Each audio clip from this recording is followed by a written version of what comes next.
बघा, दोन लोकांचं बिंग फुटलेलं आहे या देशामध्ये. एक विकास पुरुष नरेंद्र मोदी आणि इन्फ्रामॅन देवेंद्र फडणवीस. म्हणजे जे काय खड्डे पडले आहेत, एक खड्डा पडलाय, दोन खड्डे पडले 67 बरं का, 6,700 कोटी काल एका झटक्यात वाहून गेले. कमिशन दलाली मिळाली, ती वाहून नाही गेली. भारतीय जनता पक्षाला निधी मिळाला त्यातून, पण सरकारचे साधारण 4,500 कोटी त्याच्यामध्ये वाहून जास्त. आणि ज्या ज्या गोष्टी इन्फ्रामॅनने सांगितल्या त्याचा कसा बोजवारा उडाला आहे आपण गेल्या काही वर्षामध्ये पाहिलं. ज्या पद्धतीनं मुंबई, पुणे, ठाणे ही मोठी शहरं आज भाजपच्या ताब्यात आहेत.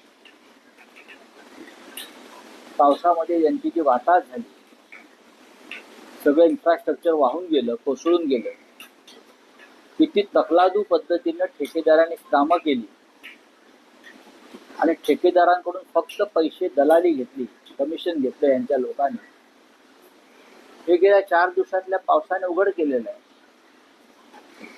25 वर्ष शिवसेनेनं सत्ता भोगली, हे लोकांनी सत्ता आम्हाला दिली. आम्ही काय ती सत्ता चोर मार्गानं, जसं राम मंदिराच्या दानपेट्या पळवल्या भाजपने, तशा ईव्हीएम मशीन पळवून किंवा मॅनेज करून सत्ता नव्हती मिळवल्या. लोकांनी आम्हाला मतदान केलं आणि आम्ही लोकांना सेवा. पण भारतीय जनता पक्षाचे सरकार आल्यापासून महाराष्ट्रात आणि महानगरपालिकामध्ये प्रत्येक ठिकाणी फक्त ओरबाडणं सुरू आहे. आता लोकांना भीती वाटते नाशिकच्या कुंभमेळ्यात. नाशिकच्या कुंभमेळ्याची जबाबदारी कोणावर आहे? इन्फ्रामॅनचे राईट हँड मॅन, जे या महाराष्ट्रातले सगळ्यात भ्रष्ट मंत्री आहेत. संकट मोचन, संकट लोचन आहेत. हा, त्याने डोळा उघडला का संकट येतं. तर आता कुंभमेळ्यामध्ये काय होईल, कुंभमेळ्यामध्ये किती भ्रष्टाचार होईल, त्या भ्रष्टाचारातून कोणती संकटे निर्माण होतील. लाखो लोक तिथे येतील देशाला, भाविक, श्रद्धाळू, संत, महंत, मठाधीश, आणि सगळी ठेके हे गुजरातच्या ठेकेदारांना दिले. त्याच्यामुळे अजिबात काम होणार नाही, फक्त ह्यांना कमिशन मिळेल. हे प्रत्येक ठिकाणी सुरू आहे. ज्या पद्धतीनं मिसिंग लिंक कोसळताना जगानं पाहिजे, तर यांचं काम सगळं जागतिक स्तरावर असतं. 6 देशांनी त्याच्यामध्ये सहभाग घेतला ना, असं आपले इन्फ्रामॅन म्हणत होते. 6 देश, 6 प्रमुख देश, त्यात कॅनडाचं पण नाव त्याने घेतलं मला वाटतं. त्यांच्या सहकार्यातून जो मिसिंग लिंक तयार झाला आणि त्या मिसिंग लिंक वरून स्वतः इन्फ्रामॅन आणि त्यांचे डेप्युटी इन्फ्रामॅन स्वतः वाहन चालवत फिरत होते. काय झालं शो, कसं कोसळताना आम्ही पाहिले ते महाराष्ट्राची गेल्या काही वर्षात जी अप्रतिष्ठा आणि बेअब्रू झाली, त्याचं शेवटचं टोक म्हणजे मिसिंग लिंक कोसळणं. आता म्हणाल ह्यांनी एक पूल तर उभारला का? मुंबईमध्ये 56 पूल आम्ही उभारले. ते काल म्हणत होते, ज्याने एका पुलाची उभारणी केली नाही ते आम्हाला शिकवतात. महाशय, महाराष्ट्रामध्ये शिवसेना भाजप सरकार असताना मुंबई पुणे एक्सप्रेसवे पासून ते 56 पूल, विदर्भातले सर्व रस्ते हे त्याच काळात झाले. तेव्हा आपण मंत्री नव्हतात, आमदार होतात फार तर. त्याच्यामुळे तुम्ही विकास काय असतो हे आम्हाला सांगू नका. पहा ना परिस्थिती आमची किती सुंदर आहे अजून रस्त्यांची. मुंबई पुणे एक्सप्रेसवे असेल, हा जो फ्रीवे आहे तो आमच्या काळातच सुरू झाला.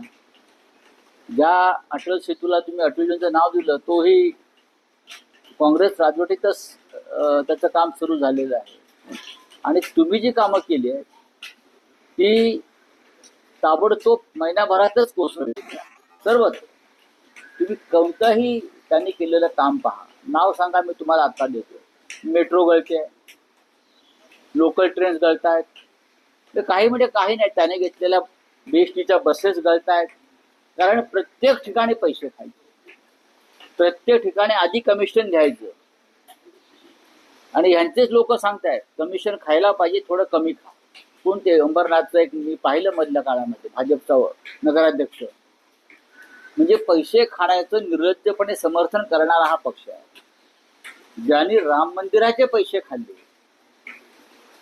ज्याने सीतामाईचं मंगळसूत्र विकलं, चोरलं सीतामाईचं, त्यांच्याकडनं तुम्ही इन्फ्रामॅन कडून काय तुम्ही करणार अपेक्षा? सह्या केल्या नव्हत्या, परंतु आम्ही सह्या केल्या आणि हा प्रोजेक्ट मार्गी लावला असं फडणवीस म्हणतात. हो, ते आता पाहिलं ना कशावर सह्या केल्या त्या. आम्ही यासाठी सह्या केल्या नसाव्यात, कारण आम्हाला ते अत्यंत मजबूतीने उभं करायचं होतं. फक्त ठेकेदारांची धन व्हावी आणि त्याच्यातून राज्यकर्त्यांना कमिशन मिळावं म्हणून आम्ही सह्या करणार नव्हतो. तुम्ही ज्या सह्या केल्यात त्या सह्यांची काय अवस्था झाली का हे आपण पाहिलं असेल. निसर्गाचं चक्र बदललं. निसर्गाच्या चक्र वगैरे काही बदल नाही, तुमच्या मेंदूचं चक्र बदललं, भ्रष्टाचाराचे चक्र बदलले, तुमची कमिशनबाजी वाढलेली. निसर्गाचे चक्र काय इकडेच बदललंय का? पाऊस काय फक्त मिसिंग लिंकलाच पडला का? पाऊस मुंबईतच पडतोय, जगभरात पाऊस पडतोय. जगभरामध्ये निसर्गाचं रौद्राचार आम्ही पाहिलेला आहे. पण तुमच्या भ्रष्टाचाराचा पॅटर्न बदललेला आहे.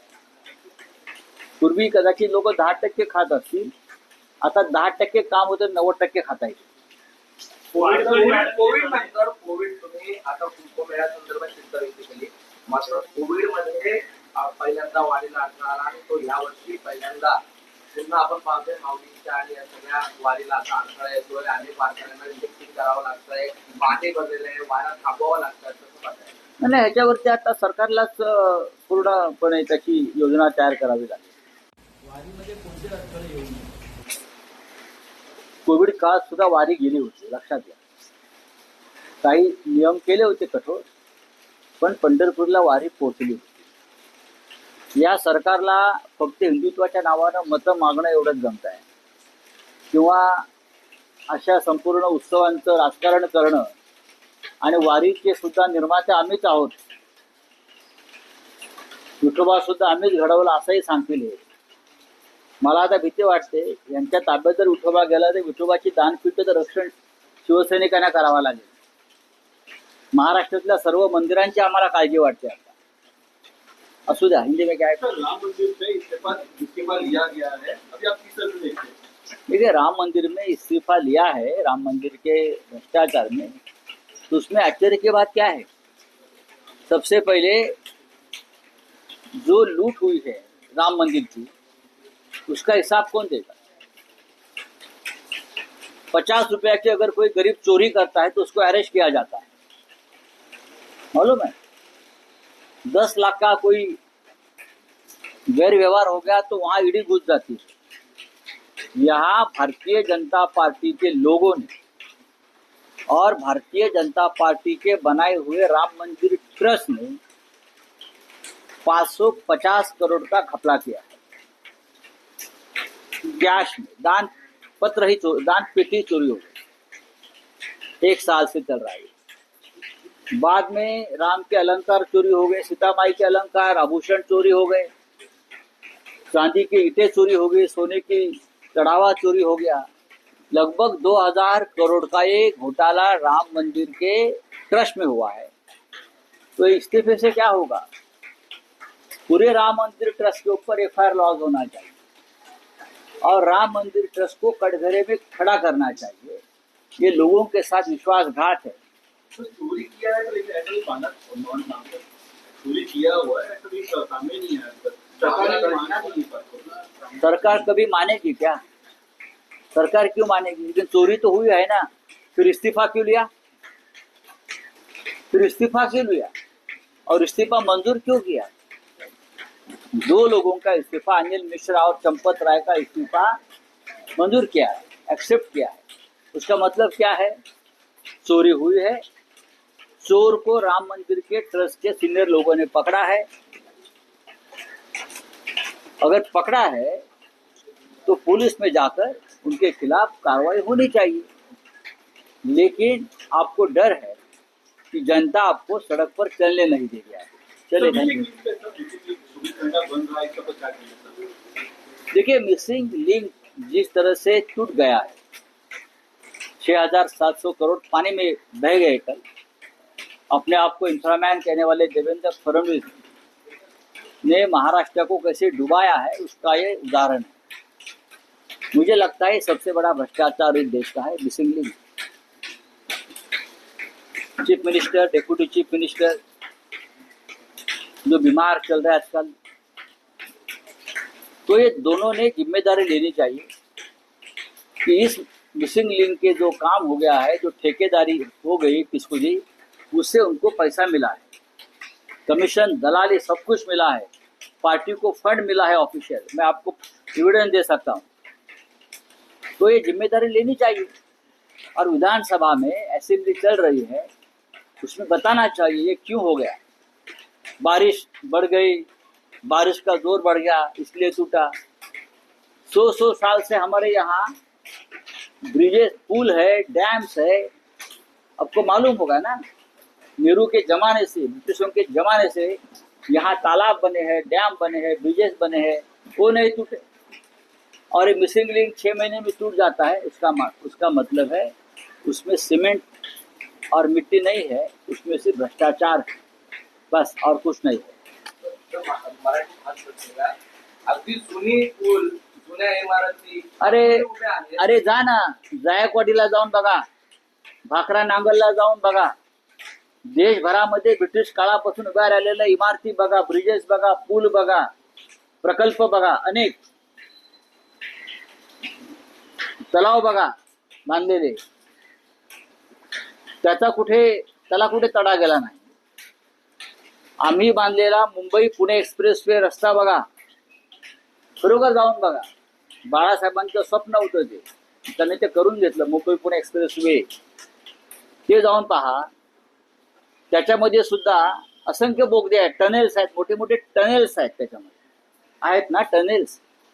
त्याला कुठे गळती लागली नाही की ते कुठे तुटले नाही। तुमचा मिसिंग लिंकच कसा कोसळतो? कारण मिसिंग लिंक मध्ये फक्त भ्रष्टाचार झाला। तुमच्या डेप्युटी सीएमनी, भारतीय जनता पक्षाच्या नेत्यांनी, स्वतः मुख्यमंत्र्यांनी याच्यामध्ये पक्षाला निधी कसा ओरबडता येईल हे पाहिलं, आणि त्याच्यामध्ये काही दलाल जे होते सरकारमधले, त्यांनी मोठ्या प्रमाणामध्ये पैसे खाल्ले। आता हे पैसे खाल्ले बोलले काय, त्यांच्यातला हरिश्चंद्र जागा होतो, हे हरिश्चंद्र नसून हरामखोर आहेत, म्हणून हा मिसिंग लिंक कोसळला।